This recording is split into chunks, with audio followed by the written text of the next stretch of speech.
हिजाब फर्ज है? किसने कहा हिजाब फर्ज नहीं है? अगर एक मैदान में 3 यतीम बच्चे खेल रहे हैं और उसमें एक आपका बेटा है, तो आप अपने बच्चों को उन यतीमों के सामने बेटा कह के नहीं बुला सकते।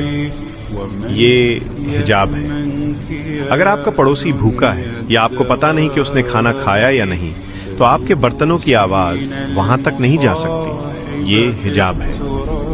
अगर आपके दोस्तों में किसी की इज़्दिवाजी जिंदगी ठीक नहीं और आपकी ठीक है अल्हम्दुलिल्लाह, तो आप अपनी खुशगवार जिंदगी की बातें उनको नहीं बता सकते।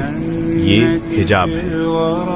किसी के वालिदैन नहीं है, वालिदैन में से कोई एक नहीं है, तो आपके वालिदैन अगर हैं अल्हम्दुलिल्लाह, तो आप उनके सामने अपने वालिदैन के रिश्ते की तफसीलात नहीं बता सकते, अपने वालिदैन का जिक्र नहीं कर सकते। माँ बाप का फोन उनके सामने उठाकर उनके साथ इतनी मोहब्बत से बात नहीं कर सकते। ये हिजाब है।